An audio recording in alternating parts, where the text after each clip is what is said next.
ఏంటి ఏదో మాట్లాడాలన్నా? బావా, నిన్న మనం బీచ్కి వెళ్ళిన విషయం మా నాన్నకు తెలిసిపోయింది. నాకు వార్నింగ్ కూడా ఇచ్చాడు. నాకు చాలా భయంగా ఉంది బావా. మీ నాన్న ఎలానో ఒప్పుకునేటట్లేడు. నువ్వు ఒప్పుకుంటే మనం దూరంగా వెళ్ళి పెళ్లి చేసుకుందామే. రుక్కు అక్కకి చిన్నప్పటి నుంచి నువ్వంటే ఇష్టం కదా.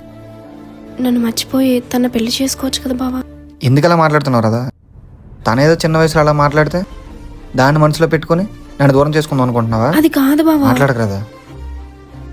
నువ్వు నా లైఫ్లో లేకపోతే నా ప్రాణం పోయినట్టే. అయ్యారు, మీరు ఎంత వార్నింగ్ ఇచ్చినా సరే రాదమ్మా వాడానికి అట్లా తిరుగుతుంది. అందుకే మన వాళ్ళు మన ప్లేస్కి తీసుకొచ్చారు. మీరు త్వరగా వచ్చేయండి అయ్యారు. ఇప్పుడే వస్తున్నాను రా.